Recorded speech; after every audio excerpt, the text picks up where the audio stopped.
Hello, everyone. Tara back again, and today I am speaking with Catherine Corey.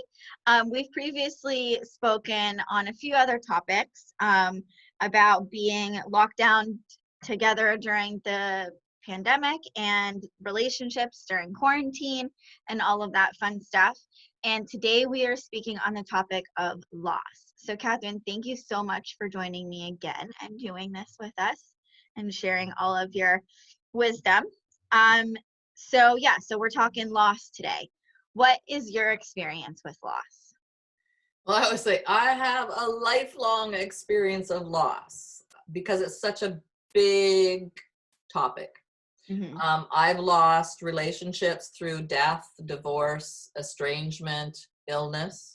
And I mean by illness in terms of where an illness, a mental illness, takes the person that you knew away from you. Mm-hmm. I've experienced loss of pets, either having them given away, moved away from them, or through death. Loss of homes, either by moving or by divorce. Jobs, of course. Loss of health. I have had health challenges and difficulties in the past. Loss of mobility, loss of memory. Had amnesia for a short period of time and still didn't regain all the memories from that particular a loss of lifestyle. So there's all kinds of potentials for loss. Right. And definitely people are experiencing a variety of losses during this particular time period. Yeah. And I think a lot of times when people think of loss, they think of like very tangible things of losing, right? Or like the loss of loved ones. So they surround it more so with death. But even in one of the light bulb moments that I had in the last conversation that we had was, like the loss of the coping mechanisms and the loss of the activities that we enjoyed to do. Even the loss of the idea of the way things were supposed to go or were supposed to play out over the next few months, right? So all of that kind of, when it comes to the COVID-19 situation, is floating around with people. Absolutely. Loss of money, loss of time, loss of connections, loss of social opportunities. Oh my goodness. Enormous amounts. Yes. Yeah. So what are the common difficulties or issues that you notice in your personal life or with your work that you do? Well, some of the common themes that I've noticed are being stuck in it. Yeah. Like stuck in the feelings of loss, stuck in the story of loss, having a real difficult and challenging time coming out of it. Yeah. Which again, I mean, when we're stuck in loss, because loss or the energy of sadness is one that brings us more into ourselves. So when we're in that state of loss, it actually even makes it more difficult for us to connect with others. Right. Yeah. So that's one. Yeah, that makes a lot of sense. The other is trying to make sense of it. Mm-hmm. Right? I mean, I had conversations because of the tragedy in Nova Scotia about making sense of why somebody would do something. Why would somebody create such a place of loss, basically? So to try to make sense of why, the meaning of why am I experiencing this loss? There are some questions even about the COVID-19. Why is this happening? Is it really happening? It doesn't make sense to me, right? Yeah. Because it's not firsthand. It's that they're telling me this is happening. Why am I losing so much with something that I don't really even recognize, or getting stuck in the story of it, being obsessed with all the details or information around it? Yeah. So because I can completely relate to that feeling of feeling lost, the sadness, and how the more you circulate the sadness, the more you go into it, or the more you give into it, in the sense of letting it like weigh you down or sucking you in. And so how can people get themselves, if they are feeling in that way, move out of that? Well, part of it is understanding that thoughts, feelings, and beliefs are all connected, right? So if I'm stuck in a feeling, then I need to use thoughts or beliefs to help me move out of it. And so one of the things as human beings is we have an imagination, Mm-hmm. right? So part of the thing is that when we're stuck in a feeling, we're telling ourselves a story that supports that feeling, Mm-hmm. right?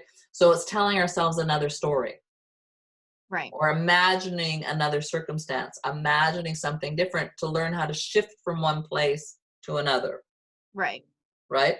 So I would say, because we're a feeling creature, once you learn how to move in and out, then it's scheduling. It's like determining, you know what? Yes, that feeling is there because feelings are present in all situations, Mm-hmm. right? I want to be able to move fluidly from one to another and change the story so I can move the feeling, but I also want to honor it, right? Because Right. oftentimes we're running away from our feelings. So for me, it's like making specific times and places and scheduling it. Okay. But I'll get into a few more of those tips because the other things that I wanted to talk about, there's a few more little issues. And one of the reasons why we have a problem with loss is sometimes also that we regret the things that we said or did, Yeah. or that we didn't say or didn't do, Right. right? The other thing that is often quite common is that it gets added to our past losses. So we have a whole loss file or a loss agenda with these huge feelings. And that also makes it challenging when I'm saying is to get stuck in it, Yeah. because you get in there and it's like there's an ocean of this. I Yeah. remember describing to some people, because I've experienced so much, that I used to believe that I lived at the bottom of the ocean of tears, the tears that I didn't spend or whatever, but it was an ocean of them. And I was always afraid to go there because I wasn't sure that I'd ever find my way to the surface. Yeah. If that makes any sense. So sometimes if you haven't been able to process it through and you end up being stuck in them, right? Yeah. That's exactly how it feels. I'm going to be lost there. It's going to be because at the bottom of the ocean, it's dark. I'm never going to be able to find my way to the surface. Nobody's going to know that I'm here. Yeah. You know, kind of drowning in it. And the other couple of things is triggers. Yeah. So not having any control over when you're going into this, I always say, this ocean of tears, like when you're going into the sadness, not having any control over it. So that often is an issue or a challenge. And the last one for me, it's not the last one, but the other one that one would talk about is that we have a lack of ritual around it. Mm-hmm. Where we used to ritualize a lot of these things in terms of understanding that when we've experienced the loss, we actually are experiencing a transition into something else, right? And we need to have some kind of an understanding that there's a passage from one way of being to another. So as soon as you've acknowledged or recognized a loss, Mm-hmm. your world has changed. Right. Right? And we're very symbolic as human beings, and we need to actually note for ourselves that we're moving into something new. Right. Okay. And so how do we do all of that?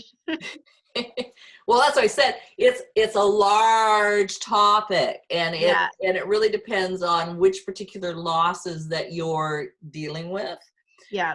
But there's a few tips I have. So, and I would say that if you're feeling really lost, like I said, that being at the bottom of the ocean, can't find your way out, huge numbers of things, it is really important to get help around them, because you Okay. can't. I mean, the very nature of loss and the sadness and bringing that search inside is, if you don't have the tools or the knowledge of yourself, you Yeah. really need to have support around it, Yeah. right? So that's why you would look for help and Yeah. assistance to hold the space for you to find yourself in that, bringing Yeah. to the surface. Make sure that you're coming to the surface. You're okay. You can move out of it. Right. So there's a couple of things that I'll go into in terms of tips. One is to remove triggers, Okay. right? Because there's a thing about wanting to be in control of things, so you remove as many triggers as possible. Okay. Schedule the time to actually move into the feeling with tools to move you out. So then you would use your imagination to move you from one feeling to another, Okay. right? So if I said to you, like even in this moment, if you imagine the saddest time in your life and you move into that feeling, Mm-hmm. okay, just for a sec. Mm-hmm. And then I'm going to ask you to imagine a really, really happy time. Okay. Okay. And as much as you can, use all your senses. If you can visualize it, if you could feel it, was it a warm day? Was it a sunny day? Are you outside? Are you inside? Mm-hmm. Breathe into it. Yeah. Yeah. So as you breathe into your very happy moment, Mm-hmm. right, you start to shift out, Right. right? The more you allow yourself into your happy, joyful, and out of the sad one, right? And you practice that moving back and forth, then you know that you're actually, by what you're thinking, right, what you're imagining, you can shift what it is that you're feeling, Right. So right? that would be just to clarify, so that would be like a tool to use when you feel like you're stuck in that sadness.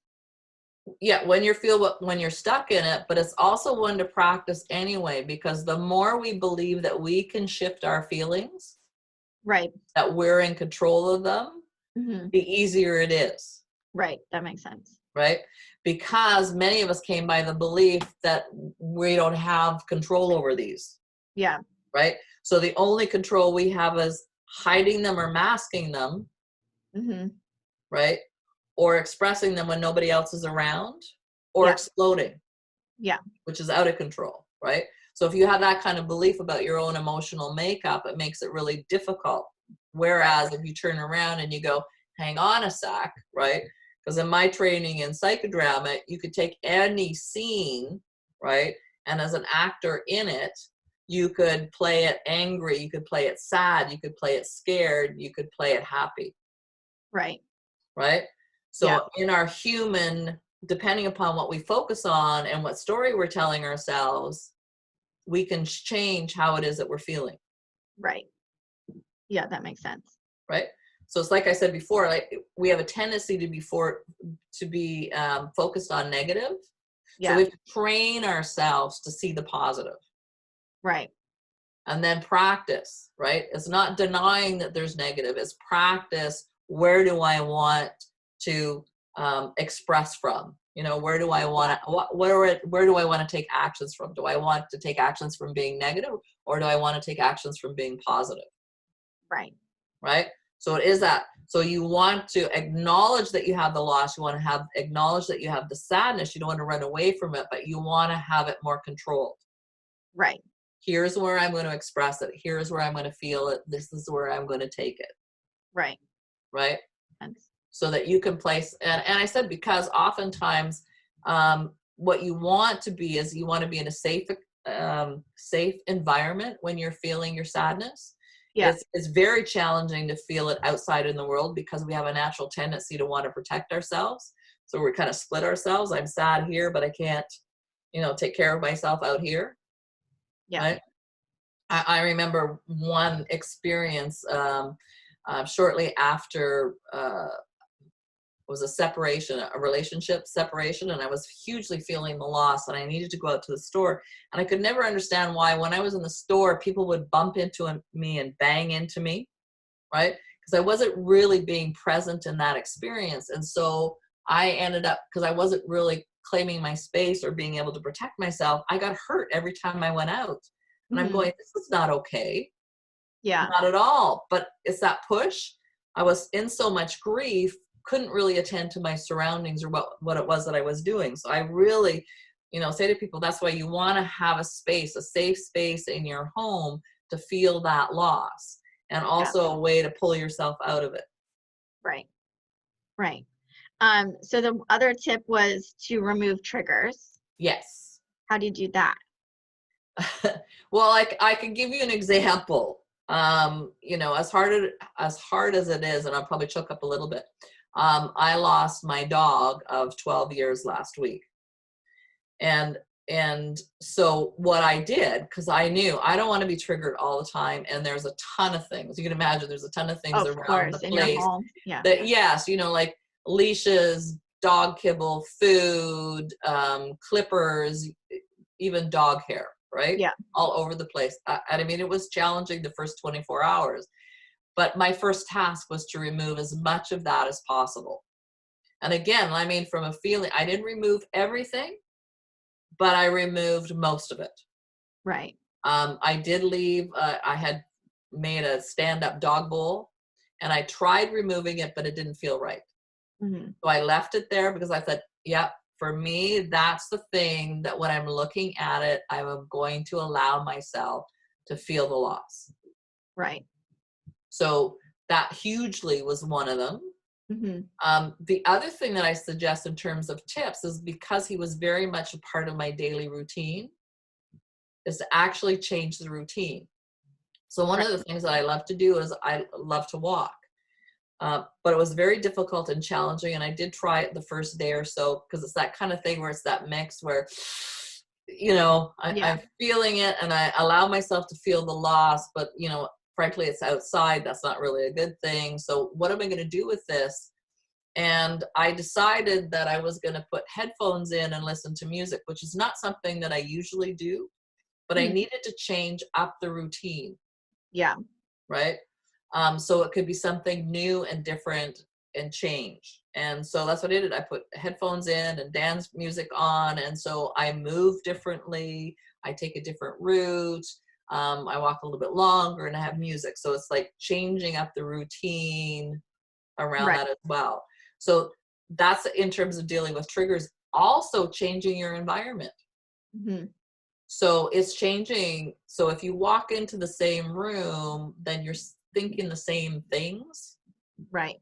So you change the environment, change the story, do something different as part of that kind of thing, as the ritual of this is a new chapter, right? Right. So physically we need to do it in order to support the emotional change the story, change the scene, Right. change, right? Change the role, change something about it, change how I express it.